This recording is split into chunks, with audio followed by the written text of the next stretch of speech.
আনিপুর গ্রামে সাবু নামে এক কৃষক তার স্ত্রী রচনাকে নিয়ে বাস করত। সাবু তার সামান্য কিছু জমিতে সবজি চাষ করে সংসার চালাতো। বিভিন্ন মৌসুমে সাবু লাউ, কুমড়ো, মরিচ সহ আরো অনেক ধরনের সবজি চাষ করত। সাবু জমিগুলো চরের জমি হওয়ায় জমিগুলো বেশ উঁচু, যার কারণে সবজি চাষ খুব ভালো হয়। কই গো, শুনছো? ঘুম কি ভাঙলো তোমার? এই যে ওঠো, বেলা তো অনেক হলো যে। আর একটু গিন্নি, রাতে মশার ভনভনানিতে ঘুমোতেই পারিনি। হ্যাঁ, পড়ে পড়ে ঘুমাও, তাহলে আর মাঠে কাজে যেতে হবে না। তুমি এক কাজ করো গিন্নি, সকাল সকাল গরম পরোটা আর ডিম ভাজি করো, আমি ততক্ষণ একটু ঘুমিয়ে নি। তাহলে আমিই গেলাম কাজে, তোমার যতক্ষণ ইচ্ছে তুমি ঘুমাও।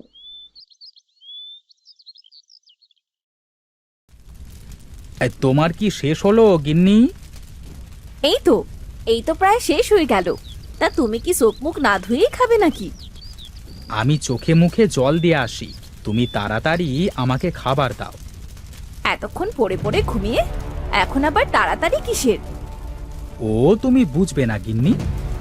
ভালোই বলেছো, মেয়ে মানুষের আর কি, পুরুষের কথা শোনাই হলো মেয়ে মানুষের কাজ।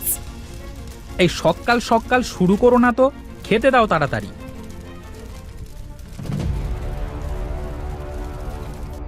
আহা, এই সকাল সকাল পরোটা আর ডিম ভাজি খেয়ে নিজেকে সাহেব সাহেব মনে হচ্ছে। রোজ যদি এমনটা হতো। আহ, কি শখ! তা শহরে গিয়ে বড় চাকরি করো, তারপর প্রতিদিন সকালে পরোটা আর ডিম ভাজি দিয়ে নাস্তা দেব। থাক থাক, আমার প্রতিদিন পরোটা আর ডিম ভাজি খাওয়া লাগবে না। কই, আমার গামছা আর মাথালটা দাও দেখি।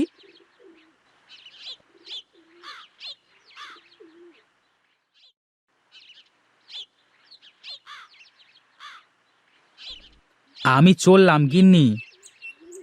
সাবু মাথাল মাথায় দিয়ে গামছাটা মাজায় বেঁধে মাঠের পথে হাঁটতে থাকে। গ্রামের মেঠো পথে সকালের মাতাল করা বাতাসে সাবু হনহন করে হেঁটে চলেছে। হাঁটতে হাঁটতে সাবুর আনিচের সাথে দেখা হয়। হ্যাঁ, এত জোরে হনহন করে কোথায় চললি রে সাবু? হ্যাঁ, কোথায় আর যাব বল, চাকরি বাকরি তো আর করি না যে অফিস আদালতে যাব। তুই সব সময় মানুষের কথার উত্তর খোঁচা দিয়ে দিস কেন রে? আরে এখানে খোঁচার কি দেখলি? আমি মাথাল মাথায় দিয়ে মাঠে কাজ করা ছাড়া আর তো অফিস করতে যাচ্ছি না, তাই তো বললাম তোকে। তা কি কি ফসল চাষ করবি এবার? দেখি চিন্তা ভাবনা করে কি চাষ করা যায়। আমিও ভাবছি এবার অন্য সব ফসলের চাষ কমিয়ে দিয়ে সবজি চাষে মন দেব। বাহ বাহ বাহ, বেশ বেশ, তা শুরু করে দে। তাছাড়া সবজি চাষে তো শুধু কাঁচা টাকা। অনেক কিছুই তো ভেবে ফেলেছিস তাহলে দেখছি। হ্যাঁ রে হ্যাঁ, কি আর করব বল, এখন চাষে যা খরচ, তাতে সব মিলিয়ে চাষের টাকায় সংসার চালানো সম্ভব হচ্ছে না। যাই রে, দেরি করিয়ে দিলি তুই আমার। এইটুকু সময়ে কি তোর সব কাজ করা হয়ে যেত? না হলেও বাকি থাকতো না। এখন চলি, পরে কথা হবে রে।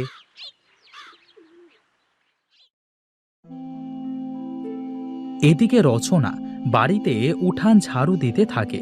উঠান ঝাড়ু দেওয়া শেষ করে এমন সময় আনিচের বউ শুভা সাবুদের বাড়িতে আসে। কইলো রচনা, কি করিস? এই যে ভাবি, আমি এখানে বসে থালা বাসন মাজি। বাহ, সকাল সকাল সব কাজ শেষ করে ফেললি মনে হচ্ছে। কি আর করব ভাবি, আমার কাজ তো আমাকেই করতে হবে। তা তুমি এই সকালবেলা কি মনে করে? কেন রে, তোদের বাড়িতে কি আমি আসতে পারি না? তা কেন ভাবি, তুমি তো খুব একটা আসো না, তাই আর কি জিজ্ঞেস করলাম। তুমি রান্নাঘর থেকে টুলটা নিয়ে এসে বসো।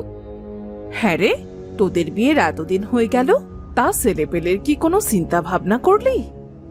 ওসব আমি এখনো জানি নে, ও তোমার দেবর জানে ভাবি। শুনলাম আমার দেবর নাকি আজকাল সবজি চাষ করে ভালোই উপার্জন করে। তা তাড়াতাড়ি ঘরে ছেলেপেলে আন দেখি। সময় হলে সব হবে ভাবি। এখন বলো, কোনো দরকারি কথা বলবে নাকি? না থাক, এখন আর বলছি না। তুই কাজ কর, আমিও গিয়ে কাজ করি। আমার আবার মেলা কাজ পড়ে আছে। কই গো গিন্নি, এখনো রান্না হয়নি তোমার? এই তো হয়ে গেল। তা তুমি এত তাড়াতাড়ি চলে এলে যে? কাজ কাম তেমন একটা নেই মাঠে, ঘুরেই চলে আসলাম তো তাই। ঠিক আছে, তুমি ঘরে গিয়ে বিশ্রাম নাও, আমি রান্না শেষ করে তোমাকে ডাকছি।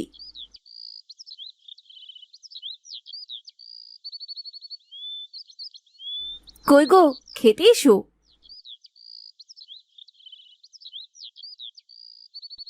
বাহ, তোমার হাতে জাদু আছে গিন্নি।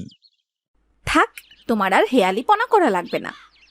তোমার ভালো কথা বললেও মন্দ হয়ে যায়। যাও, আর কিছু বলবোই না। হ্যাঁ গো, তা আমাদের বড় জমিটাতে এবার কি চাষ করবে গো? ভাবছি মরিচের চাষ করব এবার। শুকনো সময় আসতেছে, তাছাড়া আমার জমিতে তো এমনিতেও পানি আটকায় না। যা করলে ভালো হয় তাই করো। কোথায় যাবে এখন? দেখি রহিম চাচার বাড়ি থেকে কয়েকটা মরিচের বেছন নিয়ে আসি।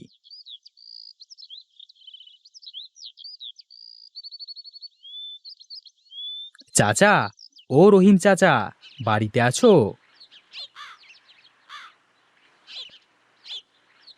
সবু নাকি রে? হ্যাঁ বল, কি বলবি? বলছিলাম কাকা, আমার কয়েকটা মরিচের বীজ লাগবে।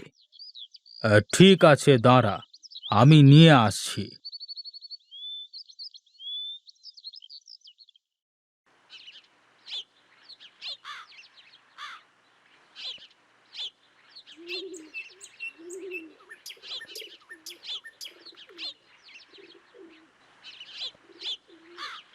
বাড়িতে ফিরে সাবু বাড়ির উঠানের পাশের একটা জায়গা ভালো করে কুপিয়ে সেখানে মরিচের বীজগুলো বুনে দেয়। তারপর কিছু পোয়াল দিয়ে কুপানো জায়গাটুকু সব ঢেকে দিয়ে সেখানে পানি দিতে থাকে। কয়েকদিনের মধ্যে বীজ থেকে চারা গজিয়ে যায়। হ্যাঁ দেখো দেখো গিন্নি, চারাগুলো হয়ে গেছে। এখন এগুলো মাঠে লাগিয়ে দিতে হবে। যা লাগবে লাগবে, না লাগলে কেউ নিতে চাইলে দিয়ে দেব। কি রে সাবু, কোথায় চললি? মরিচ লাগাবো, তাই জমি চাষ দিতে যাচ্ছি। আমি কি করব তাই ভাবছি। পাশাপাশি জমি, তুই চাইলে মরিচ চাষ করতে পারিস। আমার থেকে মরিচের চারা নিতে পারিস তুই। তোর সব চারা লাগবে না, সেই জন্যই তো তোকে বললাম। ঠিক আছে চল, তাহলে আমিও জমি চাষ দিয়ে আসি।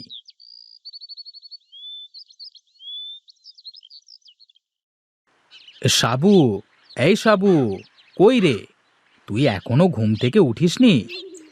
ও তুই এসেছিস, এই নে চারা। আমি একটু পর লাগাতে যাব, তুই বাড়িতে গিয়ে খেয়ে নে। আমি যাওয়ার সময় তোকে ডাক দেব, কেমন?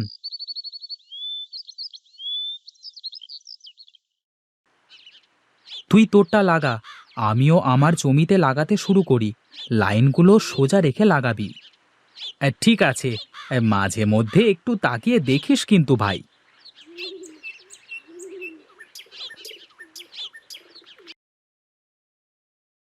দেখেছিস আনিস, গাছগুলো কত বড় হয়ে গেছে। হ্যাঁ রে, হ্যাঁ মনে হয় কয়েকদিনের মধ্যেই ফুল আসবে। সাবুর মরিচ গাছে ফুল ধরতে শুরু করেছে, কিন্তু আনিচের গাছে এখনো কোনো ফুল আসেনি। আনিচ মনে মনে সাবুর উপর রেগে আছে। আনিচ ভাবছে সাবু ওকে ভালো চারা দেয়নি। সাবু আনিচের মরিচ গাছে কোনো ফুল না দেখে আনিচকে কিছু ঔষধ দিতে বলল।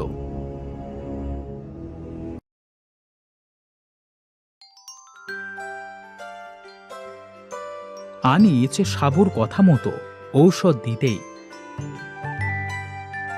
কয়েকদিনের মধ্যেই গাছে ফুল ধরল।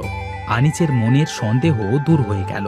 তারা দুজনেই মরিচ চাষ করে বেশ লাভবান হলো।